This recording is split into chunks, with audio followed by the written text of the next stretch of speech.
వాళ్ళందరికీ స్వాగతం చెప్పాలి. ఆరాధన 7 గంటలకు ప్రారంభమవుతుంది. మీ ఇష్టానికి రాకూడదు.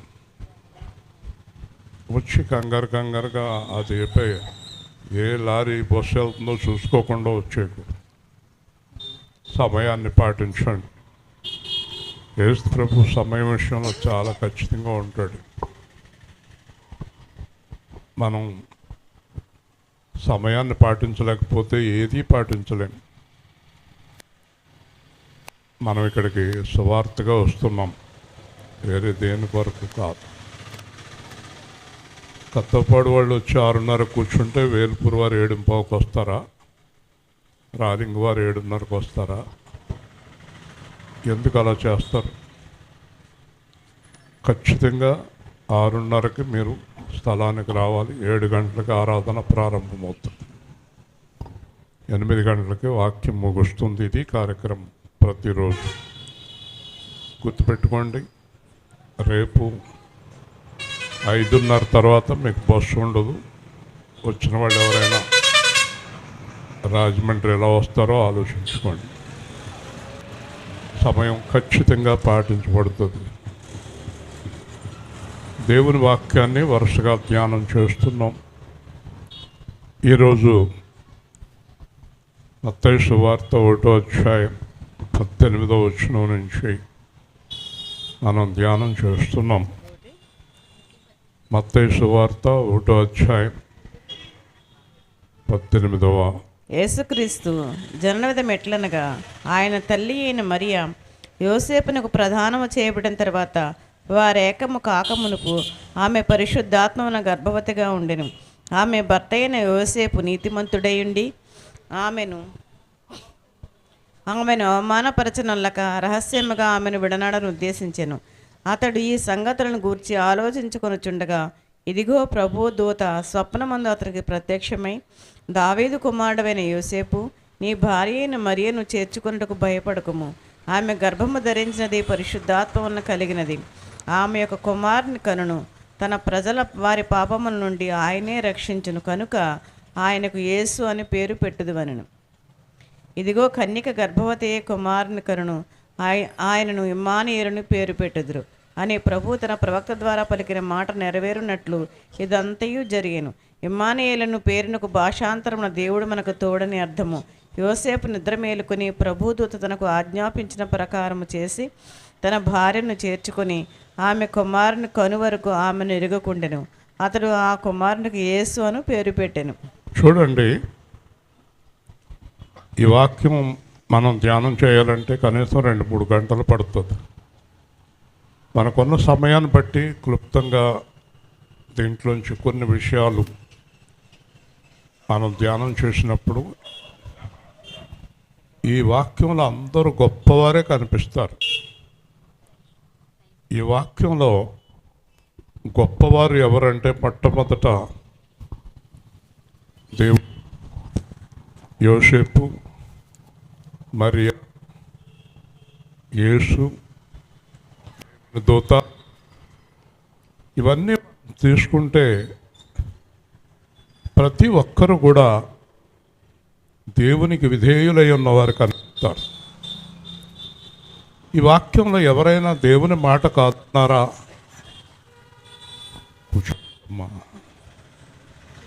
ఒక్కరు కూడా దేవుని మాటను వ్యతిరేకించిన వారు లేరు. మీరు అది నేర్చుకోవాలి. ప్రతి విషయంలోని కూడా దేవుడికి లోపడాలి.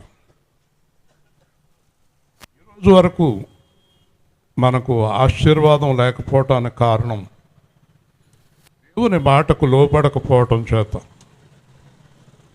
దేవుని మాట సృష్టినే శాసిస్తుంది. ఈ సృష్టి అంతా ఆయన మాట మీద నడుస్తున్నప్పుడు మనం దేవుడి మాటను వినకపోవటం ఎంత భయంకరమో ఆలోచించండి. క్రీస్తుని ఎరిగినటువంటి మీరు దేవుని మాటను వింటే క్రీస్తుని ఎరగని వారు దేవుని మాటను తెలుసుకుంటారు. క్రమము, విధేయత, పరిశుద్ధత అనేది చాలా ముఖ్యం. ఇక్కడ ఒక్కొక్క మాట మనం ధ్యానం చేయగలిగితే ఆయన జనన విధానం ప్రపంచంలో ఎవరికీ లేదు. ఆయన తిరిగి లేచిన విధానం ప్రపంచంలో ఎవరికీ లేదు. ఆయన ఒక ప్రత్యేకమైన వాడు. ఈ జనన విధానం యోసేపుకు ప్రదానం చేయబడినటువంటి మరియా, నిశ్చితార్థం జరిగింది, ఇంకా వివాహం జరగలేదు.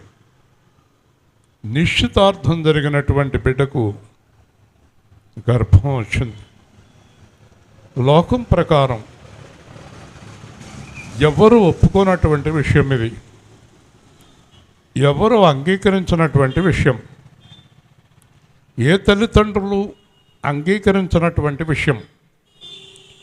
యేసు ప్రభు పుట్టుకతోనే శోధన ప్రారంభమైంది, పుట్టక ముందే తల్లికి. యేసు ప్రభు ఎక్కడుంటే అక్కడ శోధన ఉంటుంది. యేసు ప్రభుని ఎవరు నమ్ముకున్నారో వాళ్ళ జీవితాల్లో శోధన ఉంటుంది. ఈ శోధనకు ఉన్నటువంటి కారణం ఏంటంటే ఆయన పరలోకపు దేవుడు, ఈ లోకానికి దేవుడని పిలువబడుతున్న దెయ్యము అపవాది. యేసు ప్రభుని నమ్ముకున్న వారిని సంతోషంగా కానీ సమాధానంగా కానీ ఉండనివ్వడు. కాబట్టి పుట్టుకలోనే శోధన ప్రారంభమైంది. ఆమెను చాలామంది వ్యభిచారం చేసిన స్త్రీ అని అంటారు.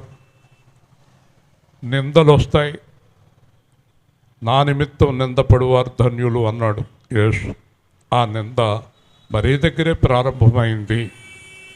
మనం ఎంత వారము, మనము యేసుని అంగీకరించినప్పుడు మనకి నిందలు వస్తాయి, కుటుంబంలో కలహాలు వస్తాయి, సంఘాల్లో కలహాలు వస్తాయి, ఊరి వారితో గొడవలు వస్తాయి, లోకంతో గొడవ వస్తుంది. ఎవరికి వస్తాయి ఈ గొడవలు, ఎవరికి ఇలాంటి ఇబ్బందులు వస్తాయంటే నిజముగా యేసులో ఉండేవారికి. ఈ రోజుల్లో అబద్ధాలు ఎక్కువ, వేషధారులు ఎక్కువ, మోసగాళ్ళు ఎక్కువ, వాళ్ళకి ఏ గొడవలు రావు. కాబట్టి ఇక్కడ గర్భము ఎలా వచ్చింది ఆవిడికి? ఒక మనిషి కలయిక వల్ల గర్భం రాలేదు, పరిశుద్ధాత్మ వలన. ఇక్కడ పరిశుద్ధాత్మ అంటే ఎవరు? పరిశుద్ధాత్మ అంటే దేవుని యొక్క ఆత్మ. దేవుడు అగాధ జలం మీద అల్లాడినప్పుడు సృష్టి అంతా ఒక మాటతోటే చేశాడు. కాబట్టి పరిశుద్ధాత్మకు ఎంత శక్తి ఉందంటే తనకు తానే గర్భాన్ని రూపుదాల్చుకుని బయటికి రాగలిగిన శక్తి ఆయనకుంది, ఆయన మాటకుంది. యోహాన్ అంటాడు, దేవుడి రాళ్లను మనుషులుగా చేయగలడు. దేవుడికి అసాధ్యమైనది ఏమీ లేదు. ఈ విశ్వాసరాజు స్వాతి విషయం కూడా డాక్టర్స్ డిక్లేర్ చేశారు, గర్భం కుదరదు, కానీ గర్భం ఇచ్చాడు. కాబట్టి వీళ్ళు చనిపోతారు అనేవారు, ఆయన బతుకుతారంటే బతుకుతారు. ఇలాగ మన జీవితంలో దేవుడు ఏ కార్యమైన మాట ద్వారా చేయగలడు. కాబట్టి ఇక్కడ పరిశుద్ధాత్మ వలన గర్భవతి అయింది. పరిశుద్ధాత్మ మరియా లోపలికి ప్రవేశించింది. తనకు తానే పిండముగా రూపుదిద్దుకొని, తనకు తానే ఆకృతిగా ధరించుకొని, తనకు తానే బయటకు వచ్చాడు. దేవుని స్తోత్రం. ఇదంతా ఆయనకు ఆయనే చేసుకున్నాడు, ఆయనకు ఆయనే తయారయ్యాడు, ఆయనకు ఆయనే నిర్ణయించుకున్నాడు. ఆయనకి ఎవరి సహాయంతో పని లేదు. అలాగే యేసు ప్రభువులో ఉండేవారికి కూడా ఏ కార్యమైనా ఆయనే చేయగలడు. అందుకే పాటలు కూడా పాడుతూ ఉంటారు, లోకమంతా కూడా నన్ను విడిచినా నాకు భయం లేదంటారు. ప్రభువులో ఉండేవారు ఎవరికి భయపడకూడదు. అయ్యో వాళ్ళు వెళ్ళిపోతారేమో, అయ్యో వీళ్ళు మాట్లాడరేమో అనేటటువంటి భయపడవలసిన అవసరం లేదు. అయ్యో ప్రాణం పోద్దేమో అనే భయం అవసరం లేదు. ఎందుకంటే దేవుడు మనతో ఉన్నప్పుడు మనం భయపడుతున్నామంటే మనకు దేవుని శక్తి ఏమీ అర్థం కాలేదని అర్థం. దేవుని స్తోత్రం. కాబట్టి దేవుని పిల్లలు ఎప్పుడు దేనికి భయపడకూడదు. అందుకే యేసుప్రభు అంటాడు, భయపడవద్దు అంటాడు. ఈ అన్నా కుమారి చాలాసార్లు రోగిష్టి అయి ఉంటుంది. ఒకరోజు అనారోగ్యంతో ఉంటుంది, ఒకరోజు ఆరోగ్యంగా ఉంటుంది. చాలాసార్లు డాక్టర్లు నువ్వేం చేయొద్దని చెప్పారు.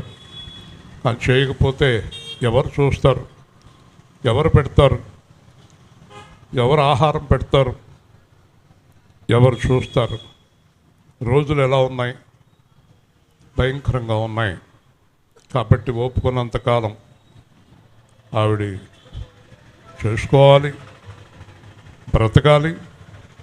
తర్వాత ఏమీ చేయలేనప్పుడు ఇందాక చెప్పాను, మధ్యాహ్నం ఏ సేవా కేంద్రం గదిలో విశ్రాంతి తీసుకుంటుంది. దేవుని స్తోత్రం. కాబట్టి మనం దేవుడి కొరకు జీవించడం అనేది చాలా ప్రాముఖ్యమైన విషయం. ఇక్కడ చూస్తున్నప్పుడు గర్భం ధరించింది పరిశుద్ధాత్మ వలన.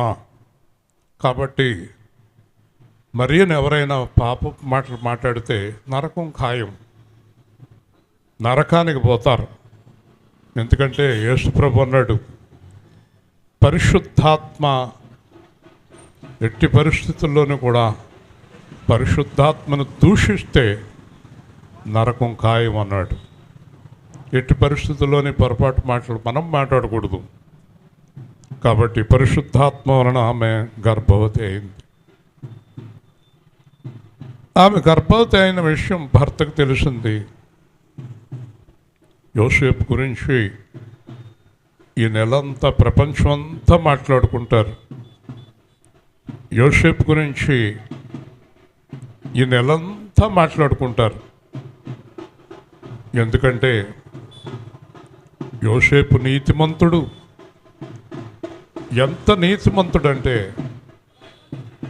ఎంత గొప్పవాడంటే, వినాలే,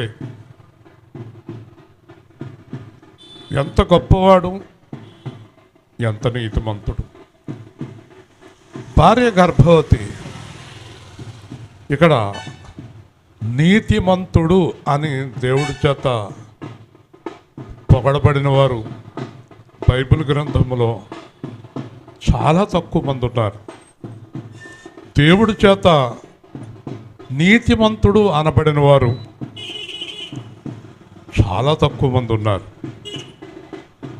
ఈ నీతిమంతుడు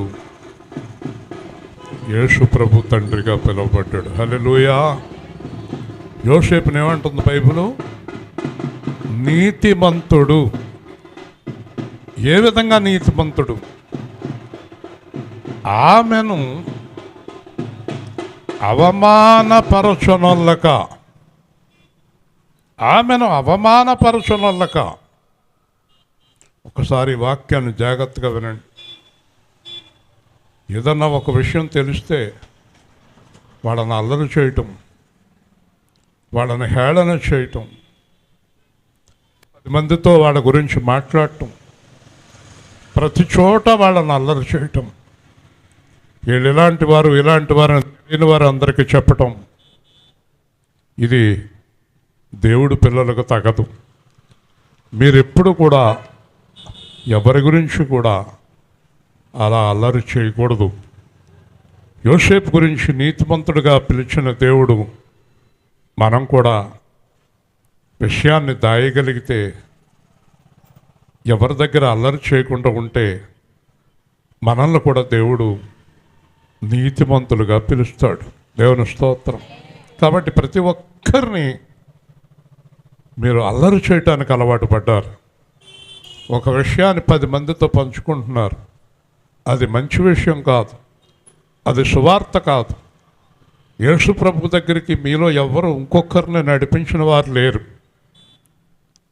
ఆ విషయం పంచుకోవాలి, ఆ విషయం వెల్లడి చేయాలి, పనికిమాలిన విషయాలు కాదు. కాబట్టి యోసేపు నీతిమంతుడై అవమానపరచునొల్లక రహస్యముగా విడనాడను ఉద్దేశించను. జాగ్రత్తగా వినండి. ఆమెను రహస్యముగా విడిచిపెట్టాలి. ఎందుకంటే ఎట్టి పరిస్థితుల్లోని బైబిలు వ్యభిచారాన్ని ప్రోత్సహించదు. ఒకవేళ నాకు నిశ్చితార్థమైన తర్వాత అమ్మాయి ఏదన్నా పాపం చేసిందేమో, అందుచేత నేను వివాహం చేసుకోను, కానీ అవమానించను. వివాహం చేసుకోను, అవమానించను, నెమ్మదిగా విడిచిపెడతాను. ఇక్కడ మనకు అందుకే అన్నాను, ఈ వాక్యంలో చాలా సత్యాలు ఉంటాయి. ఇక్కడ సత్యం ఏంటంటే యేసుక్రీస్తు పాపం చేసేవారిని మహానుభావుడు. మనలో ఎవరేం పాపాలు చేస్తున్నామో ఆయనకు తెలుసు. అల్లరి చేయుడు, దేవునితో అల్లరి చేయుడు, విడిచిపెట్టేస్తాడు. హల్లెలూయా చెప్పండి. అల్లరి చేయుడు కానీ చెప్పాలి, సత్యాన్ని తెలుసుకోండి. అల్లరి చెయ్యడు కానీ ఏం చేస్తాడు? కాపురము చెయ్యడు. హల్లెలూయా. ఏదైనా విడిపోవాలంటే మొగుడు పెళ్ళాలి, దేశం అంతా తెలిసిపోవాలి. పెళ్ళం ఏం చేసిందో, మొగుడు ఏం చేసిందో, మొత్తం ప్రపంచం అంతా చెప్పేస్తారు. ఇది మనకు అలవాటు, మనకి అల్లరి అలవాటు. ఆయనకి అల్లరి అలవాటు లేదు. కాబట్టి క్రైస్తవులైన మనము ఎవరిని అల్లరి చేయొద్దండి. ఒకరోజు ఒక చోట బాప్తిస్మం ఇస్తున్నటువంటి పాస్టర్ గారి దగ్గర పాస్టర్ గారు అన్నారు, అమ్మా నువ్వేమేం చేసావో చెప్పాలి, పాపాన్ని ఒప్పుకొని రక్షణ పొందాలి అన్నాడట. ఆవిడ, అయ్యా బయట చెప్పే విషయాలు కాదువి, చెప్పి తీరాలమ్మా, నాకైనా చెప్పాలి అన్నాడంట. ఈయన చెప్పాలంట. ఆవిడ అన్నీ ఈయనకి చెప్పింది. రక్షణ ఇచ్చిన తర్వాత కనబడ్డవాడికల్లా ఆవిడ ఇలా చేసిందని అల్లరి చేశాడు. ఎవరు అల్లరి చేసింది? పాస్టర్ గారు. కాబట్టి దేవుని తీర్పు ఏంటంటే ఆవిడికి పాస్టర్ గారికే నరకలోకం. ఇది దేవుని తీర్పు. హల్లెలూయా. అల్లరి చేసేవాళ్ళ గతి ఇదే. అల్లరి చేసేవాళ్ళని దేవుడు ఊరుకోడు. అల్లరి చేయొద్దు. కాబట్టి ఒక భార్యని కడుపులో దాచుకున్నాడు. అలాగని అందరికీ చెప్పలేదు, అలాగని కాపురం చేయలేదు. పరిశుద్ధాత్ముడు చెప్తున్నాడు, ఒక సేవకుడు కానీ సేవకురాలు కానీ విశ్వాసులు కానీ తప్పులు చేసినప్పుడు ఆయన అందరికీ చెప్పగలడు, అందరికీ చూపించగలడు, కానీ చెప్పడు, చూపించడు, వాళ్ళతో సహవాసము చేయడు. హల్లెలూయా. బాగా అర్థం చేసుకోండి. ఒకవేళ మీలో ఎవరైనా మీలో రహస్య పాపాలు ఉంటే కనుక అది విడిచిపెట్టకపోతే యేసు ప్రభు నీతోటి నాతోటి స్నేహం చేయడు. హల్లెలూయా. హల్లెలూయా. పాపాన్ని ఎంత మాత్రము ఒప్పుకోడు. నిష్కళంకమైనది నీ కను దృష్టి, నీవు చూడలేవుగా దుష్టత్వమును. నిష్కళంకమైనది నీ కను దృష్టి, నీవు చూడలేవుగా దుష్టత్వమును.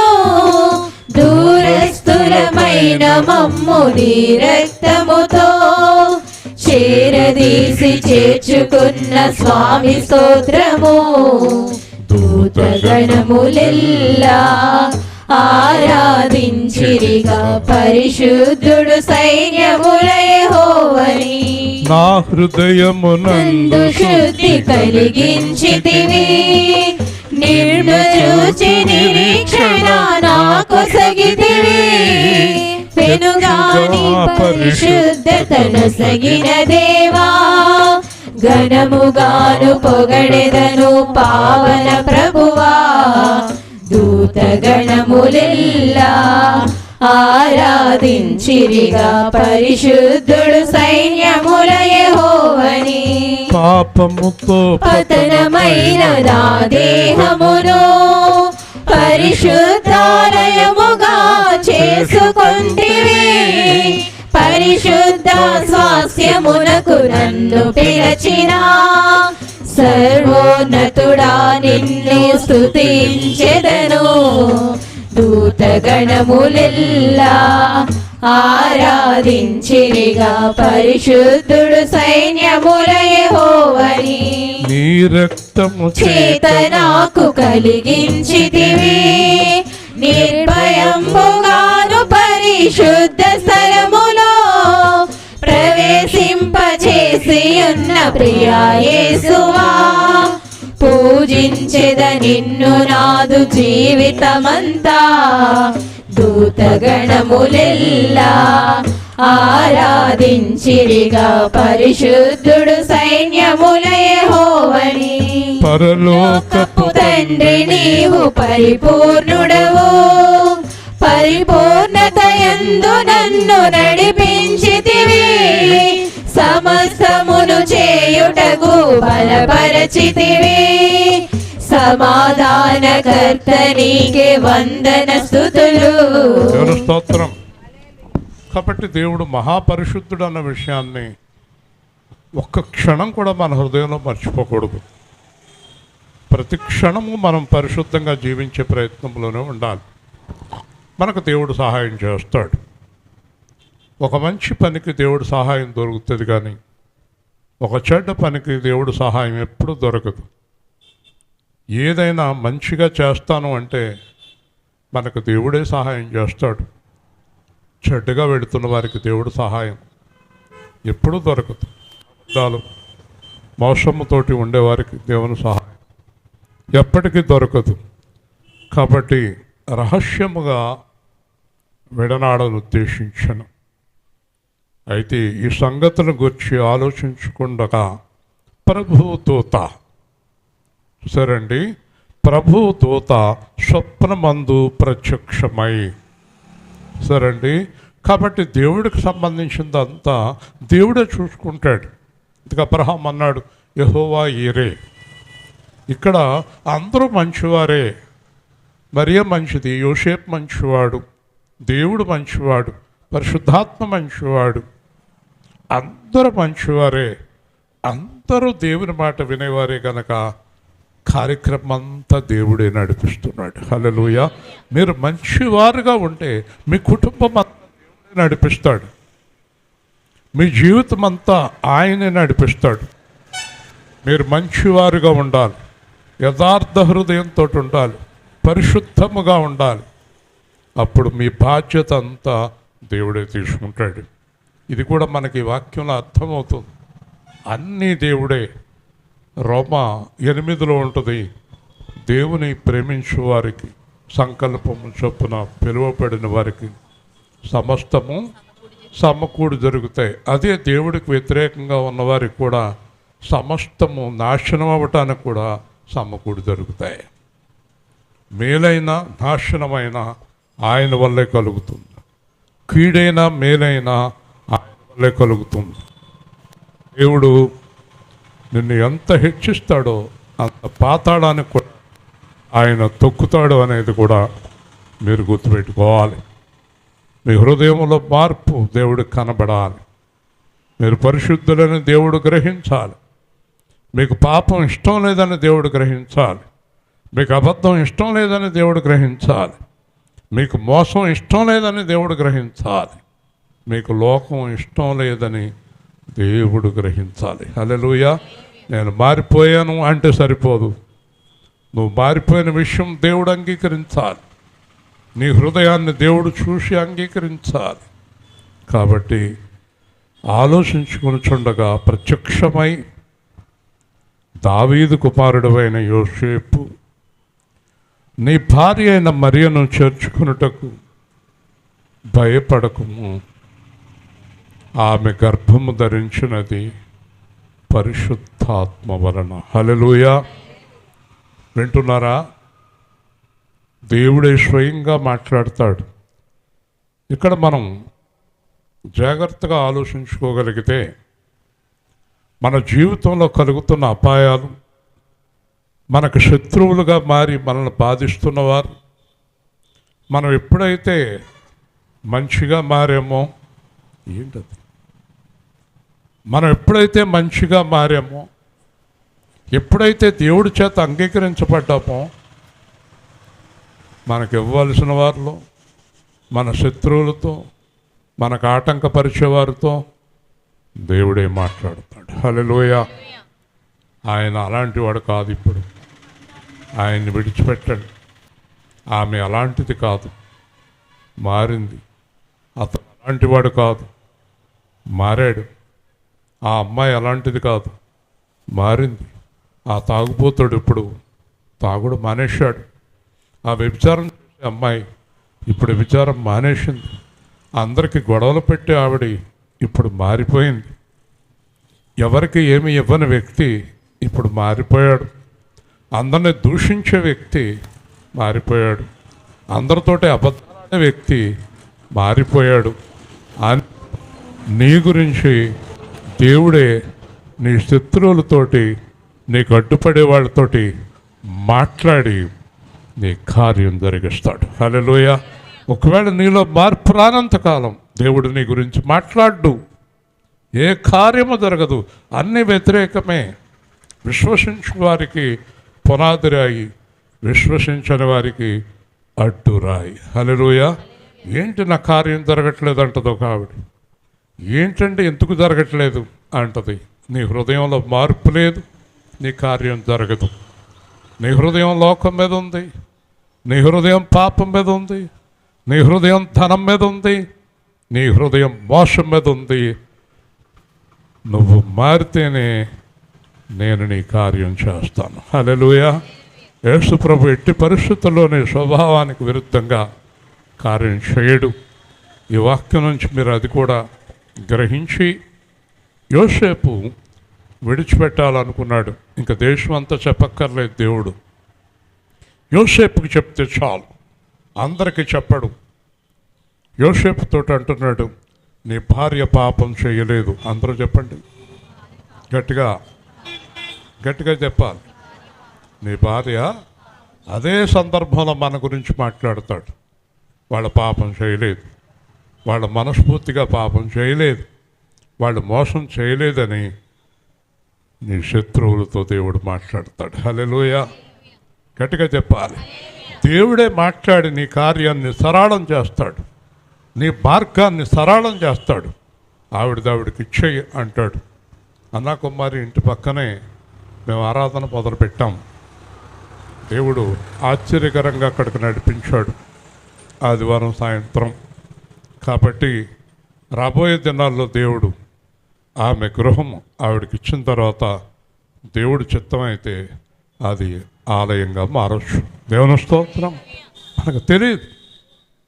మనకు తెలియదు ఆవిడ ఎప్పుడో ఆ గృహం దేవుడికి ఇచ్చేసి. కాబట్టి ఈ కార్యం ఎలా జరుగుతుంది మనకు తెలియదు. అన్నా కుమార్ గారి మీద ఆయనకి జాలి కలిగి దయగినప్పుడు ఆ కార్యం దేవుడే స్వయంగా చేస్తాడు. హల్లెలూయా. ఈ మాట గుర్తుపెట్టుకోండి. మీలో ఎవరైనా కార్యాలు కావాలని ఎదురు చూసేవారు మరేలాగా ఉండండి.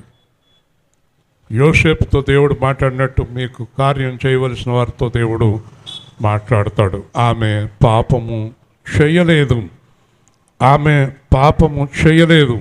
నువ్వు ఆవిడ్ని చేర్చుకో.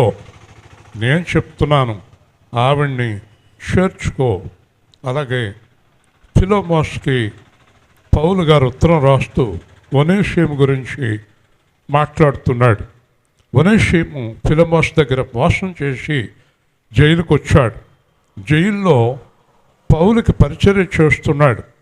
పౌలు ఒక పాపాత్ముడిని, ఒక దొంగని, ఒక మోసగాడిని ఆయన వాక్యం ద్వారా అద్భుతంగా మార్చాడు. ఒనేషియం చాలా మంచివాడైపోయాడు, చక్కగా మార్చాడు పౌలు. అప్పుడు పౌలు మళ్ళీ ఫిలోమోసుకు ఉత్తరం రాస్తున్నాడు.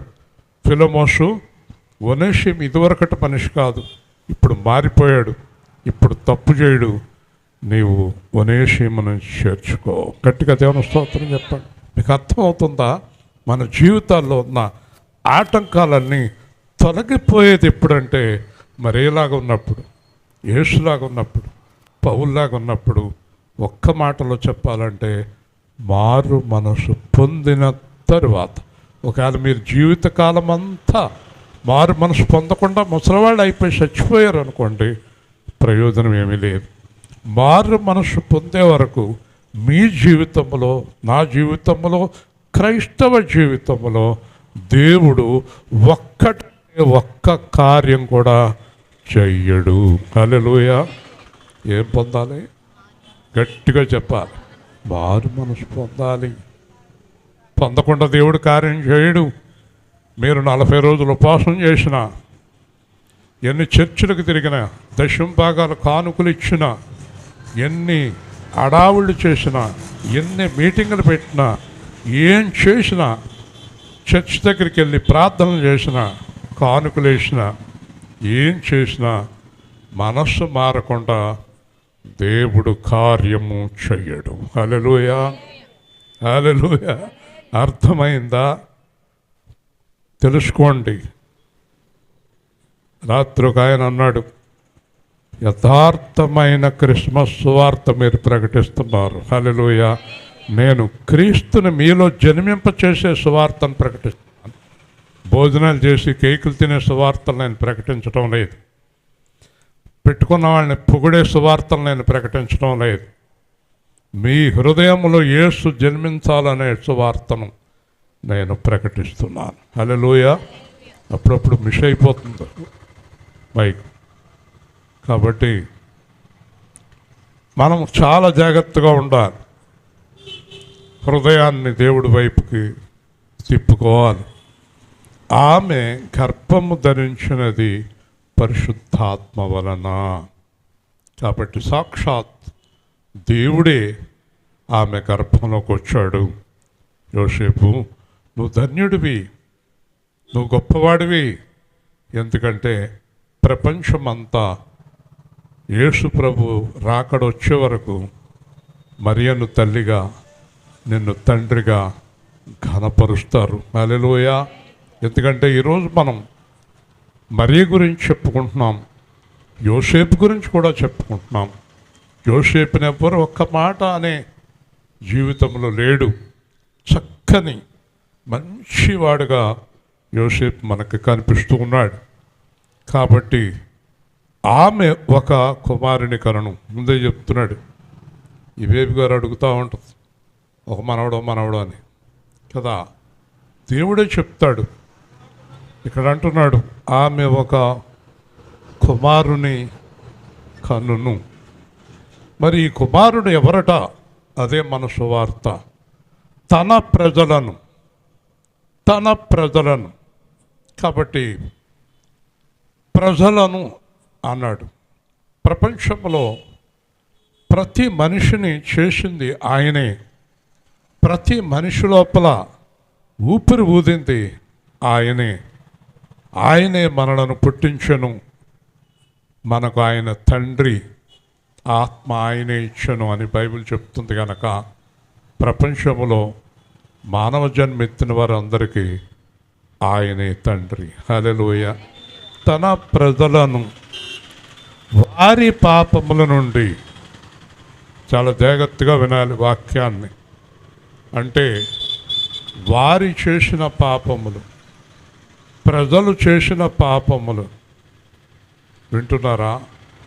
ఏం పాపాలు చేశారు? అన్నీ పాపాలే. జన్మ పాపము, కర్మ పాపము, ఆది నుండి అంతం వరకు పాపమే.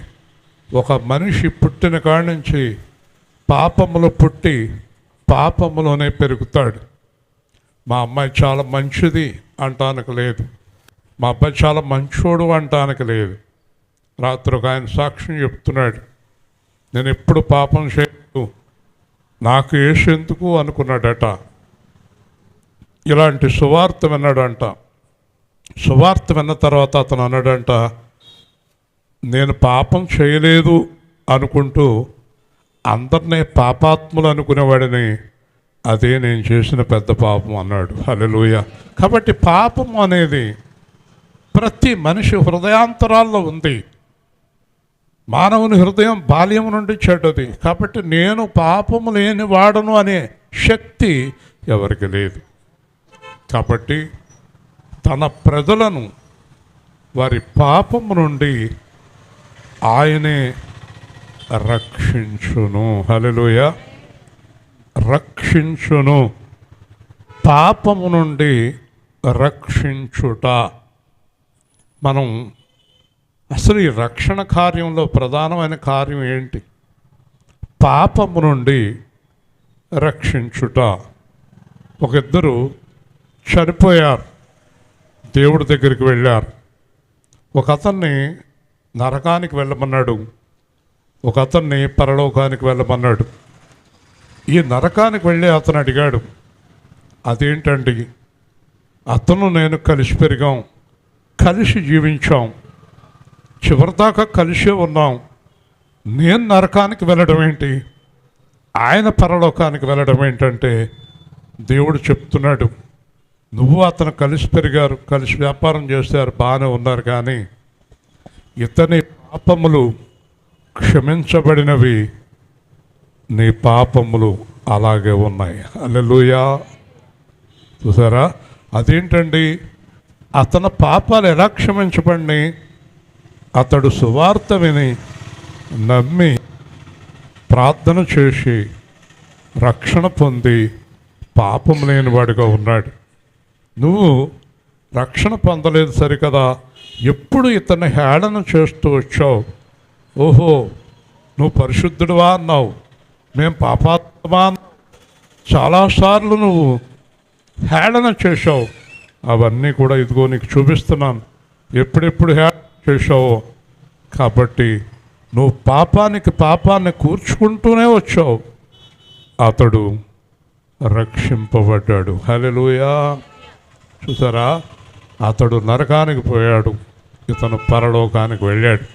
కాబట్టి ప్రజలందరికీ సువార్త ప్రకటించబడుతుంది. ప్రజలందరికీ దేవుడు పాపం గురించి చెప్తున్నాడు, ప్రజలందరికీ రక్షణ గురించి చెప్తున్నాడు. ప్రపంచమంతా సువార్త ప్రకటించబడుతూ ఉంది, కానీ చాలామంది నమ్మలేదు. మేమేం పాపం చేశాము అనేవారే ఎక్కువ మంది. పాపము లేని మనిషి ఈ లోకములో ఎవ్వరూ లేరు. కాబట్టి అందరూ కూడా యేసుక్రీస్తు రక్షణ పొంది తీరాలి. రక్షణ పొందిన తర్వాత ఆ రక్షణను కాపాడుకోవాలి. ఏ క్షణానైనా ఆ రక్షణ క్యాన్సిల్ అవుతుంది. ఆ జీవగ్రంథంలో పేరు తుడిచేస్తాడు ఆయన, సరిగ్గా లేకపోతే. అది కూడా మీరు గుర్తుపెట్టుకోవాలి. కనుక ఆయనకు యేసు అని పేరు పెట్టుదు. హల్లెలూయా. యేసు అనే మాటకు, పేరుకి అర్థం రక్షకుడు. హల్లెలూయా చెప్పండి. కాబట్టి ఈ లోకానికి దేవుడు పంపిన ఆ రక్షకుడు యేసుక్రీస్తు ప్రభువు. కాబట్టి ఒకచోట యేసు నీ పాపములు క్షమించబడి ఉన్నవని చెప్పినప్పుడు, పాపాలు క్షమించడానికి ఇతనెవరు అని అడిగినప్పుడు యేసు అన్నాడు, ఈ లోకం మొత్తం మీద పాపాలు క్షమించే అధికారం దేవుడు నాకు మాత్రమే ఇచ్చాడు. హల్లెలూయా. గట్టిగా చెప్పాలి. అందుకే సువార్త ప్రకటించాలి మనం. ఎంత ఘోర పాపినైనా చేర్చునామము, వాక్యమై జీవమై ఉన్న నామము, శిలువయందు ప్రేమ త్యాగం చాటి చెప్పిన నామము, అదే అదే యేసు నామము, మధుర మధుర నామము. దేవుని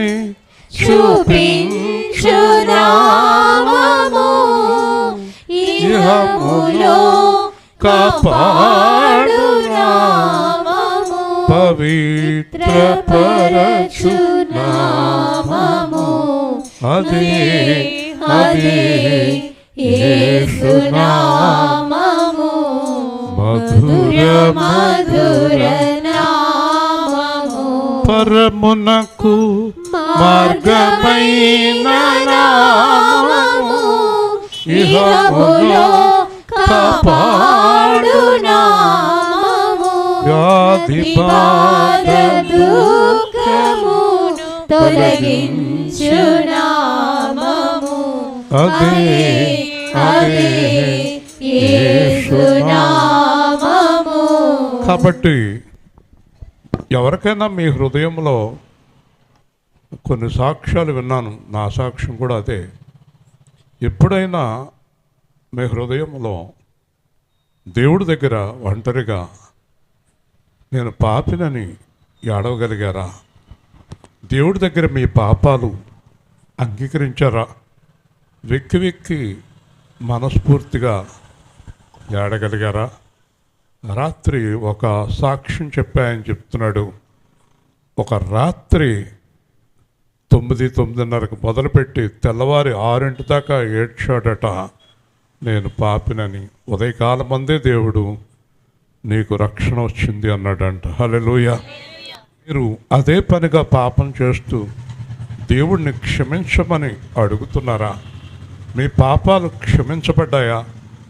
జాకపోనని అంటారు, పాపాలు క్షమించబడటమే రక్షణ నిశ్చయత.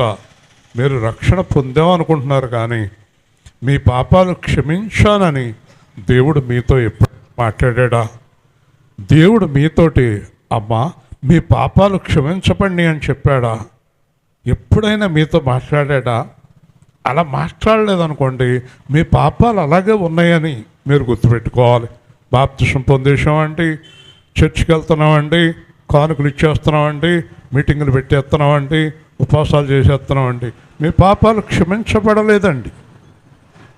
ఎవరి పాపాలు క్షమించబడలేదండి. మరి ఈ నిశ్చయత ఎప్పుడు వస్తుందండి? నాకు క్షమాపణ కలిగిందనే నిశ్చయత నా హృదయంలోకి ఎప్పుడు వస్తుందో తెలుసండి?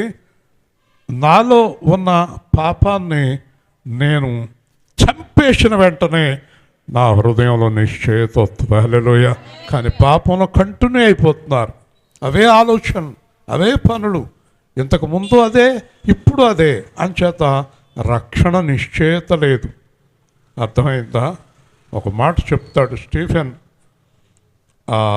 ఇశ్రాయేలు జనాంగముతో, మీరు ధర్మశాస్త్రమును పొందితిరి గాని దానిని గైకొనలేదు. హల్లెలూయా. ఈరోజు మీరు రక్షణ పొందారు, వాక్యాన్ని వింటున్నారు, కానీ లోపలికి తీసుకోలేదు. అయ్యే బుద్ధులు, అయ్యే చూపులు, అయ్యే ఏసడింపులు, అయ్యే వ్యసనాలు, అయ్యే ఆలోచనలు, అయ్యే పనులు. కాబట్టి దేవుడు మీకు ఇంకా చాలామందికి రక్షణ నిశ్చయత ఇవ్వలేదు. హల్లెలూయా. ఒకవేళ మీరు ఈరోజు నిశ్చయతకు వస్తే, అంటే మీ హృదయంలో ఉండే ఆ పాపాన్ని అనుకొని చంపేసి, ఆ దరిద్ర పనులు, ఆ మోసం పనులు, ఆ కోడల్ని ఏడిపించడం, పిల్లల్ని ఏడిపించడం, చుట్టుపక్కల వాళ్ళని ద్వేషించడం, మనుషుల్ని హింసించడం, డబ్బును ప్రేమించడం, లోకంలో పడి కొట్టుకోవటం, ఇలాంటి దరిద్రపు పనులు, తాకుడు, జూదము, వ్యసనాలు, వ్యభిచారాలు, దొంగతనాలు, ఈ దరిద్రపు పనులన్నీ విడిచిపెట్టి ఆ పాపాన్ని మీరు చంపేయగలిగితే యేసు ప్రభు అంటాడు, నీకు రక్షణ నిశ్చయత వచ్చింది. హల్లెలూయా. వింటున్నారా? రక్షణ నిశ్చయత వచ్చిన తర్వాత హృదయం ఎలా ఉంటుందో తెలుసా?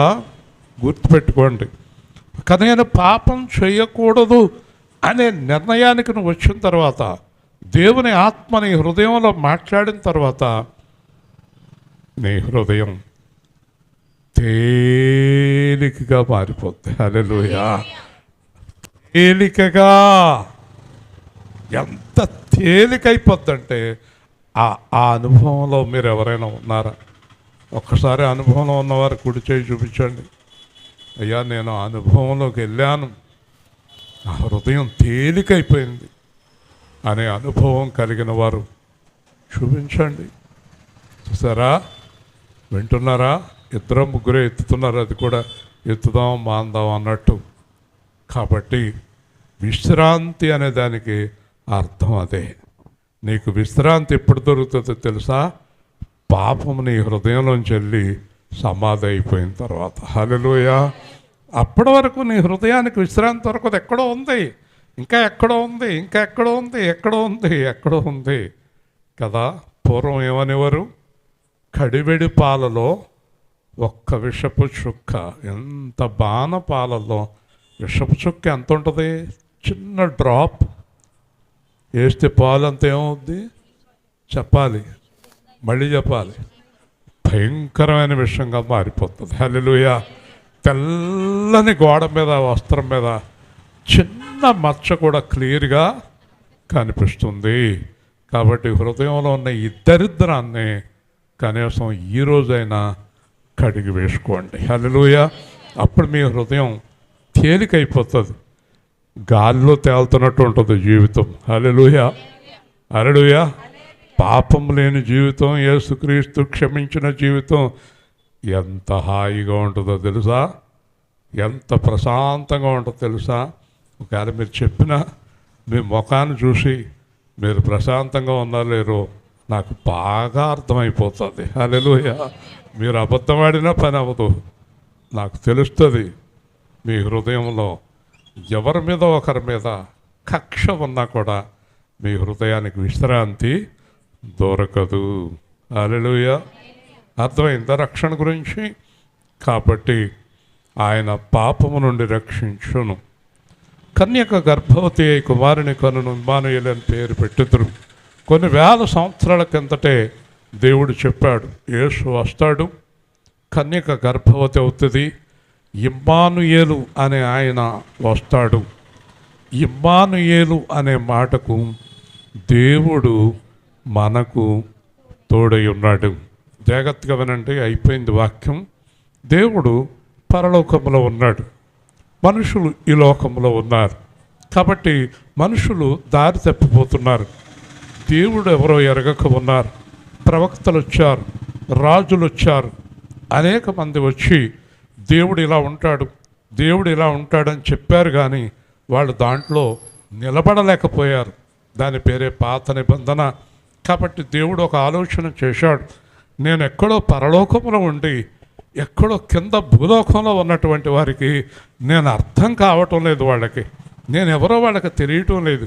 కనుక ఈ పరలోకంలో మహాకాశాల్లో నివసిస్తున్న నేను కిందకు వెళ్ళి వారితో కలిసి వారిలో ఉండి వారితో నేను నివసించాలి అని నిర్ణయించుకుని దేవుడు యేసుక్రీస్తుగా మన మధ్యలోనికి వచ్చాడు. హల్లెలూయా.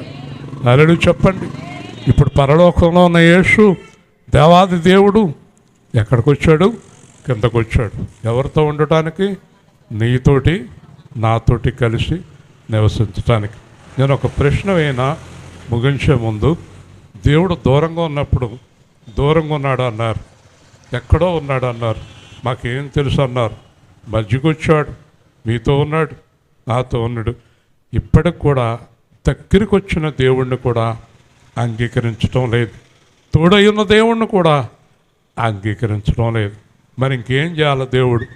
అందుకే మనందరి ఎదుట ఆయన మరణించాడు, తిరిగి లేచాడు, అయినా నమ్మలేదు. మరి ఇంకెప్పటికి నమ్ముతారు? ఎప్పుడు మారుతారు? ఎప్పటికి తెలుసుకుంటారు? యోసేపు గోతిలో పడిన ఎప్పుడు, ఫరో సింహాసనమెక్కినప్పుడు, యోసేపు గోతిలో పడిన ఎప్పుడు, ఫరో సింహాసనమెక్కినప్పుడు, దేవుడు మనకు ఎల్లప్పుడూ తోడుగా ఉన్నాడు.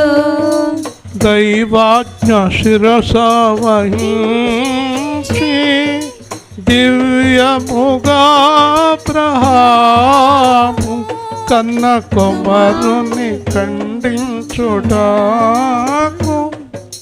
ఖడ్గము ఎత్తినప్పుడు దేవుడు మనకు ఎల్లప్పుడూ తోడుగనున్నాడు.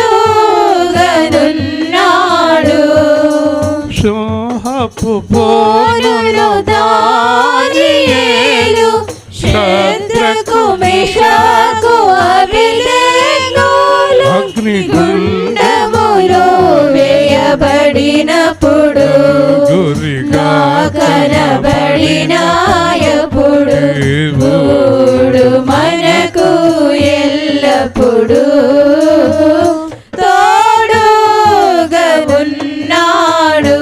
పౌలు బంధించబడి బంధించబడినప్పుడు పేతురు చెరలో ఉన్నప్పుడు అపోస్తలులు విశ్వాసులు హింసింపబడినాయప్పుడు దేవుడు మనకు ఎల్లప్పుడూ తోడుగా ఉన్నాడు. ఇశ్రాయేల్ జనంగా అప్పుడప్పుడు అనుమానం వచ్చిందంట, దేవుడు మనతోటి ఉన్నాడా అని. మళ్ళీ ఉన్నాడా అనుకునేవారంట, మళ్ళీ ఉన్నాడా అనుకునేవారంట, మళ్ళీ ఉన్నాడా అనుకునేవారంట. అలాంటి దారుణమైన జీవితంలో క్రైస్తవులు ఉన్నారు. దేవుడు ఉన్నాడా అంటే మన ఇంట్లో ఏదైనా శోధన వచ్చినప్పుడు దేవుడు లేడేమో. శోధనతో ఉన్నప్పుడు కూడా దేవుడు ఉన్నాడు. దేవుడు ఎప్పుడు తోడుగానే ఉంటాడు, విడిచిపెట్టడు. నువ్వే విడిచిపెడుతున్నావు, చాలాసార్లు మిస్ అవుతుంది. కాబట్టి దేవుడు తోడై ఉన్నాడు. నువ్వు ఆయనతో స్నేహం చేయాలంటే ఒకే ఒక్క మార్గం, నీ మనసు ఆయనలాగా మారకుండా దేవుడు నీతో సహవాసం చేయడం. దేవుని స్తోత్రం. నీ హృదయం మార్పు. నువ్వు బూతులు తిడుతున్నావు అనుకో, మా బాగా తిట్టాం మన పక్కన కూర్చుంటాడు అనుకుంటున్నావా? ఏమన్నా మోసం చేస్తున్నావు అనుకో, మా బాగా చేస్తున్నావు. నువ్వు తప్పుడు పని చేసేటప్పుడు మంచి పని చేస్తున్నావు అబ్బాయి చెయ్యి అని నీ దగ్గర ఉంటాడు అనుకుంటున్నావా? బూతులు తిడుతున్నావా, ఏసడిస్తున్నావా, హింసిస్తున్నావా, తప్పుడు పనులు చేస్తున్నావా? నీతో దేవుడు లేడు. అది కూడా మీరు గుర్తుపెట్టుకోవాలి. దేవుడు మోషే ద్వారా చెప్తున్నాడు, ఇశ్రాయేలు జనాంగంతో మీరు దేవుడిని ఎదిరించారు కనుక దేవుడు లేడు, మీరు పర్వతం ఎక్కొద్దు, ఓడిపోతారు. అలాగా అని ఎక్కారు. అక్కడ అందరిని తరిమి కొట్టి చితక్కొట్టేశారు. హల్లెలూయా. దేవుడు లేడు. 20 సంవత్సరాలు సువార్తలో దేవుడు లేకపోతే ఒక్క సువార్త కూడా జరగదు. ఇంత భయంకరమైన రోడ్లో, ఇంత ట్రాఫిక్ ఉన్న రోడ్లో దేవుడు ప్రశాంతంగా వాక్యాన్ని నడిపిస్తున్నాడు. హల్లెలూయా. దేవుడు తోడుగా ఉంటేనే ఇలా జరుగుతుంది, లేకపోతే ఎక్కడైనా వినపడదు సువార్త. దేవుని ఆత్మ మనతోటి ఉంది గనక. కాబట్టి ప్రభు దూత తనకు ఆజ్ఞాపించిన ప్రకారం భార్యను చేర్చుకొని, ఈ మాట గుర్తుపెట్టుకోండి, దేవుడు ఏ ఆజ్ఞ ఇచ్చాడో ఆ ఆజ్ఞ యోసేపును పాటించాడు. మనం కూడా దేవుడిచ్చిన ఆజ్ఞ పాటించకుండా ఎన్ని చేసినా ప్రయోజనం లేదు. ఆజ్ఞాతిక్రమణం పాపం. ఈరోజు ముగించేమని చెప్తున్నాను. దేవుడు ఏం చెప్పాడో అది చేయటమే. దేవుడికి వ్యతిరేకంగా, దైవజనులకు వ్యతిరేకంగా మాట్లాడవద్దు. దేవుడు చెప్పింది చెప్పినట్టు చేయడమే. హల్లెలూయా. అదే పరిశుద్ధత, అదే నీతి, అదే విశ్వాసం. కాబట్టి ఆయన అంటున్నాడు, కుమారుని కను వరకు ఆమెను ఎరుగకుండెను. మళ్ళీ మరియ మీద చెయ్యి వేయలేదు సరికదా, నా భార్య అని కూడా అనుకోకుండా దేవుని బిడ్డగా ఆమెను పోషించాడు. హల్లెలూయా. ఎంత గొప్పవాడో చూడండి. దేవుడు మాటకు ఎలా లోబడ్డాడో చూడండి. ఎంత చక్కగా ఆ లోపలున్నది దేవుని ఆత్మ, దేవుని గర్భం, జాగ్రత్త, భయభక్తులు కలిగి ఆ బిడ్డ కని, ఆ బిడ్డ మళ్ళీ బయటికి వచ్చి ఆ బిడ్డ జాగ్రత్తగా ఎదిగే వరకు యోసేపు మరియను తన భార్యగా ఎప్పుడూ చేయలేదు. హల్లెలూయా. ఇది ఆజ్ఞ, దేవుని ఆజ్ఞ పాటించాలి. బైబిల్ ప్రకారం ఆజ్ఞాతిక్రమణమే పాపం. ఈరోజు మీతో నాతో దేవుడు మాట్లాడాడు, మళ్ళీ మీరు ఏదైనా తప్పు చేస్తే ప్రమాదంలో పడతారు, జాగ్రత్త కలిగి ఉండాలి. అతడు ఆ కుమారునికి యేసు అని పేరు పెట్టాను. కాబట్టి దేవుడు ముందే చెప్పాడు, నీ కుమారుడికి యేసు అని పేరు పెట్టుదు అన్నాడు. ఇక్కడ మనకు కనిపించిందంతా అందరూ దేవుని మాట విని చక్కగా కార్యమంతా నెరవేర్చుకోగలిగారు. మనం దేవుని మాట విని మన కార్యాలు సఫలమయ్యేటట్టు జీవిద్దాం. ప్రేమగల తండ్రి, జీవాధిపతి అయిన ప్రభువా, ఈ రాత్రి సువార్తను దీవించి మీరు ఇచ్చిన వాక్య భాగం ప్రకారం జీవించే కృప దయచేయమని అన్న కుమార్ గారిని, వారి మీద ఆధారపడిన వారిని దీవించి రక్షించి ఆరోగ్య సంతోష సమాధానములు నీ చిత్తమైతే రాబోయే దినాల్లో గృహాన్ని కూడా అనుగ్రహించి మీ నామానికి మహిమ తెచ్చుకోమని యేసుక్రీస్తు నామములో ప్రార్థిస్తున్నాము తండ్రి. ఆమెన్. ఇది పట్టుకొచ్చేయండి.